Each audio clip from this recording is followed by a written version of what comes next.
오늘 함께 나눌 말씀의 제목은 소발에 대한 욥의 첫 번째 반론, 다섯 번째 시간입니다.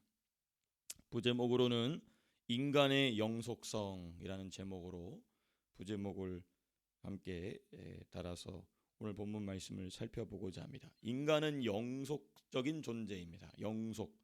영적인 영원히 존재하는 존재랍니다. 영원히 존재한다. 영원한 속성을 가지고 있다는 것이죠. 왜냐하면 사람은 하나님의 형상을 따라 지음받은 존재이기 때문에 우리 지난주 이번 수요일 날 말씀에 함께 나눴지만은 영원히 존재하는 존재다. 그러므로 영속성을 갖습니다. 모든 사람은 예수를 믿는 사람이든 믿지 않는 사람이든 그것이 참으로 신비하면서도 두려우면서도 놀라운 일인 것입니다. 이 영속성에 관한 것이 무엇인지를 오늘 본문을 통하여서 함께 살펴보고자 합니다. 오늘 본문을 크게 두 부분으로 나눠서 묵상하려고 하는데요. 먼저 1절에서부터 6절까지 전반부로 보고 그리고 7절에서부터 12절까지를 후반부로 그래서 우리 본문 말씀을 함께 상고하고자 합니다. 먼저 이 1절에서부터 6절까지는 사람의 인생이 어떠하다라는 이해를 욥의 이해를 보여줍니다. 사람의 인생은 어떠하다. 사람의 인생은 이런 것이다라는 욥의 이해가 기록이 되어 있습니다. 그러니까 욥은 인생을 이렇게 이해했다. 이제 그것이고요. 그렇게 이제 나오는 것이죠. 그러니까 첫 번째 이 1절에서 6절을 제가 세 부분으로 나눠서 1절에서 6절을 세 부분으로 두 구절씩 묶어서 이 말씀을 좀 살펴보고자 합니다. 먼저 1절과 2절입니다. 1절과 2절을 보시게 되면 인생에 대한 욥의 이해 첫 번째 뭐냐? 이 인생은 사람은 여인에게서 태어난다. 이거 중요한 표현입니다. 여인에게서 태어난 사람은 당연히 엄마의 뱃속에서 태어나죠. 근데 왜 굳이 이런 표현을 했는가? 보통은요, 이 구약 시대는 목의 중심이 아니고 부의 중심 사회입니다. 당연하죠. 어머니 중심이 아니고 당연히 아버지 중심입니다. 그래서 누구의 아들 하면은 엄마 이름이 나오지 않고 아버지 이름이 나오죠. 근데 여기는 특이하게 아버지 이름도 아니고 어머니 이름도 아니지만은 그 어머니 여인이라는 표현이 사용됐습니다. 이게 뭐냐면 하와의 후손이라는 점을 좀 부각시키고 있는 겁니다. 하와의 후손이다. 하와가 누구죠? 하와는 처음으로 범죄한 사람입니다. 물론 그것이 이제 아담으로 대표되고 있지만은 처음으로 원수에게 속은 연약한 존재라는 뜻인 것입니다. 연약한 여인의 자손, 여인에게서 태어난 사람이다. 그 얘기를 하고 있는 것입니다.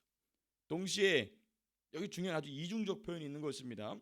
이게 참 이 욥이란 사람이 얼마나 깊이 있게 이 하나님의 인생에 관하여 묵상하였는지 관해서 우리가 좀 살펴보는 게 뭐냐면 동시에 사람은 모태라는 시작이 없이는 존재가 불가능하다. 아주 중요합니다. 시작이 있는 존재라는 거예요. 그러니까 이 시작이 있다는 것은 또 동시에 무엇을 내포하고 있냐면 끝이 있다는 것입니다.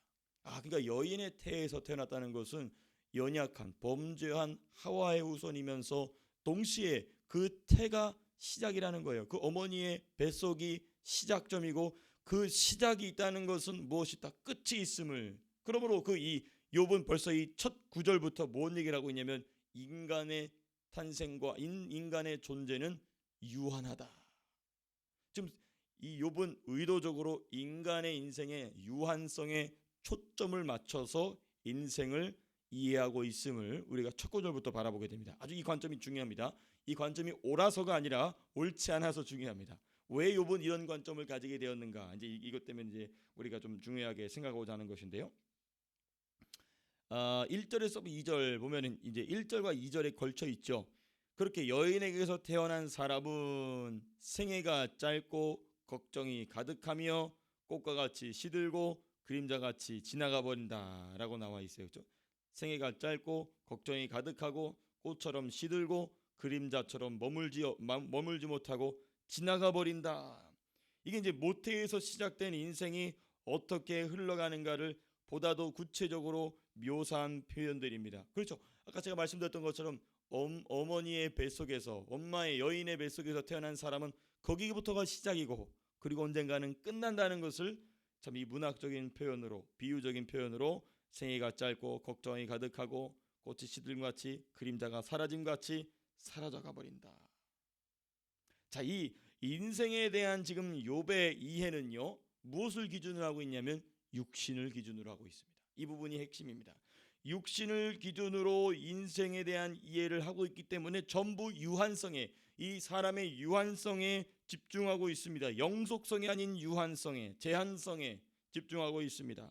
세상의 인생 인식도 이와 같습니다. 세상 사람들이 복음 밖에, 성경 밖에, 진리 밖에, 교회 밖에 있는 사람들도 이와 같이 인생을 이해합니다. 그래서 사람을 세 부류로 나누죠. 세상 사람들의 세속의 성경 밖의 인생 인식은 사람을 세 부류로 나눈다. 첫 번째, 허무주의자로 빠뜨립니다. 인생은 허무하다는 거예요. 출발이 있으면 끝이 있는 것 같이 인생은 기한이 정해져 있으므로 영원한 존재가 아니기 때문에 허무한 겁니다. 두 번째, 쾌락주의로 빠지게 됩니다. 그래, 그러면 까짓 거 한 인생 살 것 열심히 쾌락을 누리듯 살자. 육체의 쾌락이 되었든 그것이 무엇입니까? 이 생각과 이 마음의 이 만족을 누리는 쾌락이 되었든 어찌되었든 쾌락을 추구하는 삶을 살아간다. 그리고 세 번째 부르면 이도 저도 아닌 무관심 속에서 살아간다는 것. 내가 그냥 내 하루를 살아가는 것에 급급한 삶을 살게 한다는 것이죠. 이게 바로 무엇 때문에 이러한 삶의 태도가 나오느냐? 바로 육신을 기준으로 인생을 이해하면 이와 같이 이러한 세 가지 부류로 빠지게 된다. 세 가지 중에 하나로 빠지게 된다는 것입니다. 그러나 성도의 인생 이해는요, 육신을 기준으로 하지 아니하고 영을 기준으로 합니다. 속사람을 기준으로 합니다. 그러므로 영속적입니다. 영원성을 가지고 있죠. 영속성을 가지고 있고 영의 성장이 있고 그리고 사명이 있습니다. 여러분, 이 인생의 유한하면 사명이라는 말 자체가 매우 사치스러운 말이고 아무짝에 쓸모없는 소리입니다.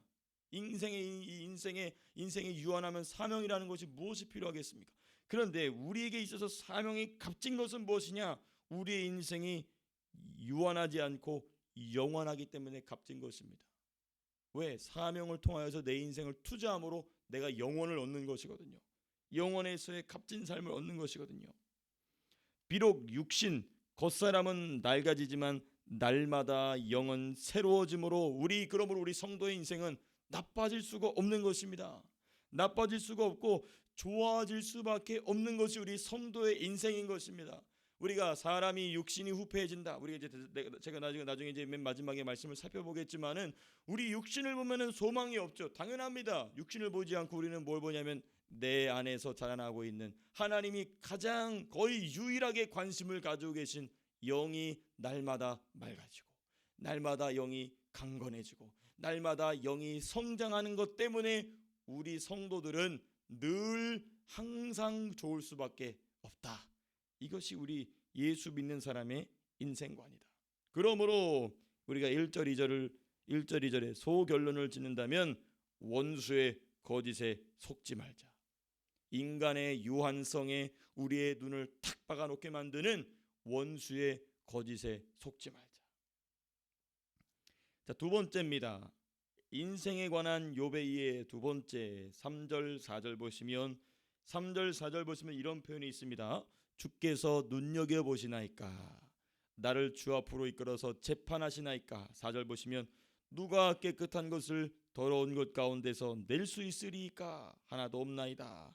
이 3절 4절은 뭐냐면 사람의 인생에 누가 개입하시냐면 하나님이 개입하시는 모습을 지금 3절과 4절에서 이야기하고 있습니다. 자, 그러니까 이 욥이 참으로 그냥 막 말하는 것 같지만은 이게 순서가 있는 거예요. 욥이 먼저 1절 2절에서는 인간의 인생은 이렇게 허무하고 유한성이 있다. 근데 그 유한하고 허무한 인생에 전능하시고 무한하신 하나님이 개입하신다는 것입니다. 근데 그 개입이 어떤 개입이냐면 눈여겨보신다고 하는데 이것은 관심이 있어서 눈여겨보시는 것이 아니라 죄를 탐색하시기 위해서 눈여겨보신다는 거예요. 그래서 그 3절 후반부에 이렇게 돼 있죠. 나를 주 앞으로 이끌어서 재판하시기 위해서 나를 눈여겨보신다는 것입니다. 재판할 거리가 뭐가 없나? 책 잡을 것이 무엇이 없나? 이 심판을 받아야 될 죄의 문제가 없는가? 살펴보신다는 것입니다. 그래서 이제 4절에 이렇게 얘기합니다. 그러므로 누가 깨끗한 것을 낼 수 있겠습니까? 누가 깨끗한 것을, 여기서 깨끗한 것은 하나님이 요구하시는 깨끗하다는 것이죠. 그 깨끗한 것을 더러운 것 가운데서 낼 수 있겠습니까? 나와 같이 유한한 인생을 살아가는 사람이 더러운 것 중에서 깨끗한 것을 만들어낼 턱이 있겠습니까? 만들어낼 도리가 어디 있겠습니까? 라고 지금 인생에 개입하시는 하나님에 대하여서 일종의 컴플레인을 하고 있는 것입니다. 그 불가능한 거 아닙니까? 컴플레인 같지만 또 동시에 호소이면서 이게 이중적입니다. 근데 이제 하나님은 사람 깨끗한 것을 하나님으로부터 요구하신다라는 이러한 이 왜곡된 인식이 어디로부터 나오냐가 중요하겠죠. 하나님이 정말 저와 여러분들에게 더러운 중에서 깨끗한 것을 요구하십니까? 아니죠. 더럽기 때문에 하나님의 깨끗함을 주시는 분이십니다. 근데 지금 욥은 어떻게 이해하냐면 하나님은 더러운 나에게 오셔서, 유한한 나에게 오셔서 내가 만들어낼 수 없는 깨끗한 것을 바라신다. 근데 그 깨끗한 게 없으니 나를 심판하신다 라는 게 지금 3절과 4절의 이 욥의 하나님 개입에 대한 인식이거든요. 왜 이런 인식이 나오느냐? 본문의 맥락 속에서 살펴본다면 첫 번째 1절 2절의 답이 있습니다. 욥의 인생 이해가 왜곡되어 있기 때문에, 무엇을 중심으로? 육신을 중심으로 인생을 이해하고 있기 때문에 인간의 인생에 개입하시는, 인간의 인생에 하나님이 개입하신다는 것까지는 욥이 잘 캐치했어요. 그러나 그 개입하시는 목적에서 크게 오류가 있는 것입니다. 무엇 때문에? 인간의 인생을 육신을 중심으로 봤기 때문에 하나님이 자기 육신을 지금 깨트리고 있거든요. 자기 육신을 박살내고 있거든요. 그러므로 그 하나님의 개입은 나를 더러운 것 가운데서 깨끗한 것을 요구하시는 분으로 왜곡되어 인식할 수밖에 없게 한다는 것입니다. 무엇에 대한 잘못된 인식이? 인생에 관한 육신 중심의 인식이 하나님 개입에 대한 오해를 일으키고 있다는 것입니다. 그래서 성도가 정죄의식을 느낍니다. 성도가 죄책감을 느낍니다. 지금 욥은 성도지 않습니까? 또 성도가 두려움 등을 쉽게 버리지 못하는 것은 하나님의 개입에 대한 두려움에서 출발하기 때문에 그렇습니다. 아담과 하와가 왜 숨었죠? 하나님에 대한 그 원초적인 두려움이 생겨버린 것입니다. 욥에게도 지금 그런 것이 있는 것이죠. 인생에 대한 잘못된 인식, 그것이 곧 하나님의 개입에 대한 두려움으로까지 지금 발전이 되어버린 것입니다. 그러므로 이 인생에 대한 이해가 속사람이 아닌 겉사람을 중심으로 하고 겉사람을 기준으로 하게 되면 이러한 왜곡된 현상을 일으킨다는 것입니다. 예수를 잘 믿는데도 늘 그 죄책에 시달립니다. 늘 그 두려움에 시달리는 것이죠. 늘 그 정죄의식에, 염려에 붙잡혀 있는 게 뭐냐? 우리는 그러므로 오늘 욥기 말씀을 통해서 무엇을 점검해 되면 내가 내 인생을 무엇을 중심으로 생각하고 있는가? 그 관점을 돌아봐야 합니다. 내가 하나님 앞에 섰는데 따뜻한 아버지시오, 날 용서하시고 품어주시는 예수 그리스도가 생각나는 것이 아니라 두렵고 떨리고 무엇인가 그 끊이지 않는 찝찝한 그게 있다. 그러면 오늘 본문 말씀을 통해서 우리는 뭘 돌아봐야 된다? 우리의 인생에 대한 관점을 돌아봐야 된다. 그 인생의 관점이 속사람으로, 영으로 기준이 더욱더 확고하게 세워지실 수 있게 되기를 축복합니다. 두 번째 이유입니다. 왜 욥이 이렇게 하나님 개입에 대한 이 오해가 발생하고 있는가? 속사람을 기준으로 인생의 중심을 바라보고 있는 사람은 범죄가 발생했을 때에 철저히 회개한 뒤에 하나님이 주시는 자유를 누립니다. 근데 이 자유를 누리지 못하기 때문에 그런 거죠. 그러니까 첫 번째는 인생에 대한 왜곡된 관점 때문에 하나님의 개입에 대하여서 오해하게 되고, 두 번째 이유는 뭐냐면 하나님 앞에 철저히 회개해야 되죠. 당연히 회개해야 됩니다. 철저히 회개하고 또 나로 하여금 그런 거짓에 속게 만든 원수들을 예수 이름으로 명하여 쫓아내고, 그리고 나서 우리에게 주시는 그 예수 그리스도 안에서 성령이 주시는 자유를 경험해 본 적이 없기 때문에, 또는 그 자유를 경험했어도 그게 희미했기 때문에 이러한 하나님 개입에 대한 인식에 왜곡이 발생하게 되는 것입니다. 이것은 우리가 욥기를 처음부터 묵상하면서 살펴봤던 그 욥의 혹시의 태도와도 깊이 연관되어 있는 것이죠. 그렇죠? 그 자녀들을 대하여 그 혹시라는 태도를 가지고 있었던 그 욥의 태도와 깊이 연관되어 있는 부분인 것이죠. 자, 세 번째 부분 우리가 살펴보겠습니다. 1절에서 또 6절까지 저희가 이제 1절, 2절 살펴봤고 3절 4절 사람의 인생에 개입하시는 하나님의 모습에 관한 욥의 묵상을 살펴봤고, 그다음에 세 번째입니다. 세 번째 5절부터 5절 6절 두 구절의 말씀인데, 여기 보면은 중요한 표현이 세 번 나옵니다. 그의 날, 그의 달수, 그의 규례를 정하신 하나님. 이게 뭐냐면 하나님께서는 인간이 이 세상 가운데 이 세상 가운데 거할 날짜를 정하셨다라는 것입니다. 욥은 사람의 인생의 기간이 하나님에 의해 유한적으로 정해졌다라는 걸 지금 강조하고 싶은 거예요. 육신을 기준으로 보고 있기 때문에 그런 것이죠. 즉 사람은 수명을 다해 죽는 것이 아니라 하나님이 정하신 때가 되어 죽는 것이다. 이 인식은 옳은 거예요. 이 인식은 옳은 것입니다. 근데 우리가 이 맥락에서 보게 될 때 왜 욥이 인간의 인생이 하나님에 의하여서 수명이 제한되었다라는 말하는 그 뉘앙스는 우리가 이제 파악할 수 있는 것이죠. 그 의도가 무엇인지 우리가 파악할 수 있는 것이죠. 다만 욥은 1절에서부터 4절까지 인생이 욥이 보여준 인생에 대한 이해의 맥락 안에서 볼 때에 그러므로 6절에서 뭐라고 요청합니까? 하나님이 홀로 두실 것을 요청해요. 자, 1절 2절은 인간은 유한적인 존재다. 3절 4절은 그 유한한 인간의 인생에 하나님께서는 만들어낼 수 없는 깨끗한 것을 찾으신다. 더욱이 5절에 와서는 뭘 얘기합니까? 하나님께서 날수를 정하지 않으셨습니까? 그러므로 내버려 두시라는 겁니다. 6절 그렇게 돼 있죠. 그에게서 눈을 돌이켜 그가 품꾼같이 그의 날을 마칠 때까지 그를 홀로 있게 하옵소서. 그러나 하나님이 홀로 내버려 두시는 경우는요, 우리가 로마서에서 살펴본 것 같이 마귀의 법 아래에 있는 자들 뿐이지, 하나님이 그 아들 예수 그리스도의 사랑으로 품은 자들은 누구도 그 사랑에서 끊을 수 있다 없다? 끊을 수 없다라고 주님 말씀하셨어요. 사도 바울이 얘기하지 않았습니까? 그러므로 욥의 이 요청은 하나님께서 응답하지 않는 요청입니다. 하나님은 욥을 끝까지 놓지 않으시고 하나님이 원하시는 아름다운 모습으로 만들어 가신다. 왜 그러냐?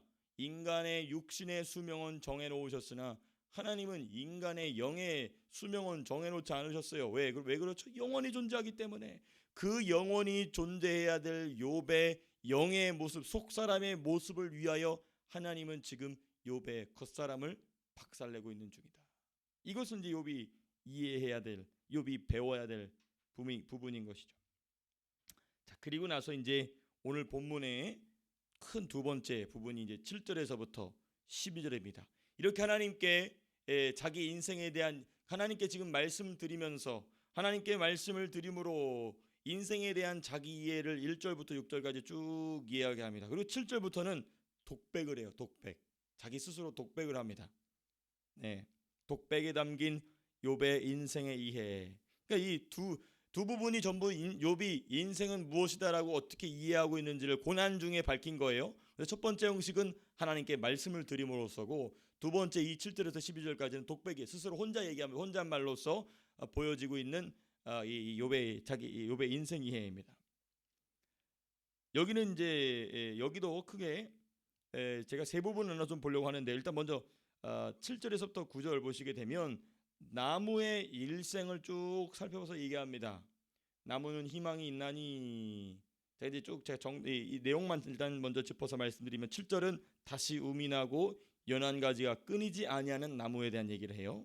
그리고 8절 9절은 뿌리가 늙고 줄기가 죽을지라도 물이 있게 되면 다시 음을 돋고 다시 가지가 뻗는 나무. 그게 뭐냐면 나무의 일생을 영속하다 또는 연속적으로 이어진다라고 지금 나무의 인생을 비유해요. 나무의 인생을 이렇게 쭉 이야기합니다. 특별히 7절 보면 나무는 희망이 있나니, 이 말의 의미는 무엇입니까? 그러나 나는 희망이 없다는 얘기예요. 저 자연 속에 있는 나무는 희망이 있지만 나는 희망이 없다 이야기를 하고 있어요. 또 나무는 찍힐지라도, 나도 찍혔지만, 나도 하나님께 지금 도끼로 찍혔지만 이 나무는 도끼로 찍혀도 희망이 있다는 겁니다. 근데 나는 하나님의 도끼에 난 찍혔음에도 불구하고 나는 뭐가 없다? 희망이 없다는 것입니다. 나무보다도 못하다는 얘기를 지금 하고 있는 겁니다. 그러니까 욥이 마음이 많이 힘들었던 것이겠죠. 나무보다 내 인생이 못하다. 그 다음에 나무 9절 보시게 되면 물의 기운에라고 돼 있어요. 물의 기운에 음이 돋고, 가지가 뻗어서 새로 심은 것 같거니와 자기는 나무는 물을 통하여서 기운을 얻지만 나는 어디서도 기운을 얻을 수 없다. 지금 이야기를 하고 있는 거예요. 참 이 문학적인 비유가 탁월하죠. 그리고 나서 이제 본격적으로 인생에 관한 이야기를 합니다. 대조를 하고 있는 것입니다. 나무와 인생을 대조하고 있는 구절이 10절에서부터 12절입니다. 10절 보시면 이렇게 표현되어 있죠. 장정이라도 죽으면 소멸되나니. 나무는 그 생명이 연장될 수 있으나 사람은 그럴 수 없음을 대조법, 문학적 대조법을 통해 극적으로 묘사하고 있습니다.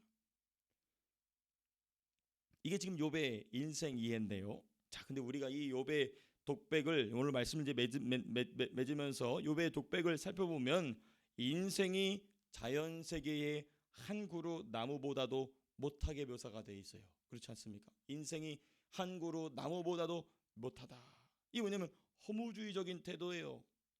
그러나 여러분, 성도의 모든 것, 제가 이제 서두에도 말씀드렸지만 심지어 불신자의 모든 것은 영속적이고 영원적입니다. 우리는 이것을 유념해야 되는 거예요. 하나님께서 이걸 욥이 이 고난을 통해서 여러 가지를 지금 배우고 있는 겁니다. 이 하나님께서 고난을 주신 목적이 참으로 다양하게 다각도로 욥을 가르치고 계신 부분인데, 그래서 우리가 이 말씀을 좀 한번 찾아봤으면 좋겠습니다. 고린도전서 15장입니다. 고린도전서 15장 말씀, 15장 고린도전서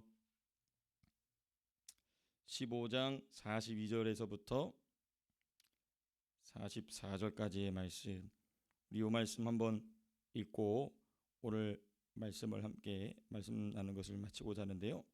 42절부터 고린도전서 15장 42절부터 44절까지 같이 읽겠습니다. 시작. 죽은 자의 부활도 그와 같으니 썩을 것으로 심고 썩지 않을 것으로 다시 살아나며 욕된 것으로 심고 영광스러운 것으로 다시 살아나며 약한 것으로 심고 강한 것으로 다시 살아나며 육의 몸으로 심고 신령한 몸으로 다시 살아나나니 육의 몸이 있은즉 또 영의 몸도 있느니라. 욥에게 이걸 가르치시는 거예요.